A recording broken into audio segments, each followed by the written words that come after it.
लिहून दिलंय तुम्ही, आम्हाला नोंद पण नाही केली एफआयआर. नाही नाही, आम्ही नाही थांबणार आहे. मला पुण्याला निघायचंय. तुम्ही म्हटलं होतं ह्याच्यावरती तपास चालेल. सरांनी तुमचं नाव सांगितलं होतं. 8 दिवस तुम्ही काय तपास केला हे मला दाखवा. 8 दिवस ह्यांनी माझ्या फोनला रिप्लाय का नाही दिले हेही मला सांगा. हे जे लिहून दिलं इथं की दिव्या सुनील शिंदे यांचा तक्रारी अर्ज प्राप्त झाला असून सदर बाबत त्याच्यावरती नोंद होईल असं येऊ का आम्ही? हे पळून गेले, परत पुन्हा पळून गेले, आलेले पळून गेलेले. ह्यांना उत्तरं द्यायची नाहीये. चांगलं कुठून तरी काहीतरी आहे म्हणून हे उत्तर सुद्धा देत नाहीयेत. हेच माझे हे करणार होते तपास. तक्रार अर्ज यांच्याकडे तपास अधिकारी म्हणून वर्ग केलेला आहे आणि हे कुठल्याही प्रकारचं उत्तर देत नाही. एक जंटलमॅन असतं की तो एक महिला काय बोलत असेल तर तिचं थांबून ऐकणं, बरोबर. आणि लिगली हा व्यक्ती तपास अधिकारी असल्यानंतर सुद्धा त्या फिर्यादीचं सुद्धा पूर्ण म्हणणं ऐकून न घेता अशा प्रकारे निघून जाणं हे कितपत योग्य आहे? मी हे सांगते की तुमचे जे वरिष्ठ अधिकारी आहेत त्यांनी सकाळी 4 वाजेपर्यंत मला आणि माझ्या लोकांना इथे थांबून ठेवलं. तुम्ही होते. आज 8 दिवस झाले ते हे लोक आम्हाला रिस्पॉन्स देत नाहीये, आमचे मेसेज बघत नाही, माझे फोन उचलत नाहीये आणि शेवटच्या क्षणाला मला म्हणतात तुला जे करायचं ते कर. करू का इथं आंदोलन आणि आमरण उपोषण करू मी इथं? घ्याल तुम्ही माझ्या जीवाची जबाबदारी? जिथं माझ्यावर अन्याय होतोय आणि मी तुमच्याकडे माझा मोठा भाऊ किंवा या महाराष्ट्राचं शासन म्हणून बघते की तुम्ही माझ्या मदतीला याल, त्यावेळेस एखादा 3 स्टार असलेला पोलीस ऑफिसर मला बोलतोय की तुला जे करायचं ते कर. म्हणजे प्रस्थापितांकडून चांगलेच पेट्या घेतलेल्या आहेत त्यांनी. कंप्लेंट केले, अजून गाडी नाही पाठवले.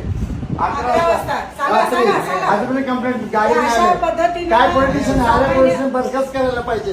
हे पॉलिटिशियन पाहिजेच नाही आम्हाला इथं आले तर. शपथ सांगतो, आईची शपथ वाटतो, डॉक्टर बाबासाहेब आंबेडकरची शपथ खाऊन सांगतो मी. हे पॉलिटिशियन पाहिजेच ना आम्हाला इथं. त्यांच्याकडे गाड्या नाहीत. 14 एकर क्षेत्रामध्ये 2च गाड्या आहेत फक्त. 14,000 मध्ये 2च गाड्या आहेत फक्त. यांच्याकडे गाड्या नाहीत, यांच्याकडे बुलेट नाही, काहीच नाही. काय करायचं आम्ही? जीव द्यायचं का मरायचं? सांगा मॅडम तुम्ही. आता तुमचा पाया पडू मी. हे पॉलिटिशियन पाहिजेच ना आम्हाला इथं. एक काहीच कामाचं नाही पॉलिटिशियन. फक्त हप्ते घ्यायला जातात, दारूचे धंदे चालू आहेत, आकड्याचे धंदे चालू आहेत, सगळं चालू आहे. इथं काहीच नाही आम्हाला, काहीच नाही आम्हाला. दारूचे धंदे किती आहेत? बस मोजणार ना मॅडम, तुम्ही पागल होणार. एवढे धंदे एवढे धंदे दारूचे इथं. चांगली माहिती देते, तुमच्या माहिती तेच नसेल. अहो घ्या, माहिती घ्या, ऐका मॅडम, ऐका, घ्या त्याची माहिती घ्या. मी दाखवतो स्वतः. आकडे धंदे किती मी दाखवतो. तक्रारी घेताय, तक्रारी घेताय, तुम्ही जरा बाहेर जाऊन साहेबांनी सांगितलं बसायला. साहेबांनी सांगितलं. ह्या ताई ज्या आहेत त्या आहेत दिव्या शिंदे. एवढ्या फेमस आहेत त्या ताई आणि यांची भेट राष्ट्रपतींसोबत होऊ शकते, मुख्यमंत्र्यांसोबत होऊ शकते. तर त्यांच्यासोबत मला याच गोष्टीचा प्रश्न पडला आहे की एवढ्या मोठ्या, एवढी ओळख असणाऱ्या ताईंसोबत जर पोलीस स्टेशनमध्ये त्यांच्यासोबत ही घटना घडत असेल तर विचार करावा आपण. महाराष्ट्रातील प्रत्येक जनतेने विचार करायला हवा की सर्वसामान्य गरीब जनतेचं, लोकांचं काय होत असेल पोलीस स्टेशनमध्ये गेल्यानंतर. त्यांना तर धुडकावून लावलं जातं. आणि दुसरी गोष्ट म्हणजे की सगळ्याच पोलीस स्टेशनमध्ये असा प्रकार होतो असं नाही, पण असे क्वचित पोलीस स्टेशन आहेत. आणि या ताईंसोबत वकील स्वतः आहेत, तरीही हे पोलीसवाले वकिलांनासुद्धा जुमानत नाहीत. त्यांच्या समोर दरवाजा लावून आतमध्ये जाऊन बसतायत. हे कितपत योग्य आहे? मला हे काय चाललंय महाराष्ट्रात काही समजत नाही आहे. आणि एवढे व्हिडिओ व्हायरल होत असतानासुद्धा फडणवीस साहेबांच्या कुठेच लक्षात येत नाही आहे असे प्रकार. काहीच वचप ठेवत नाहीत ते प्रशासनावर.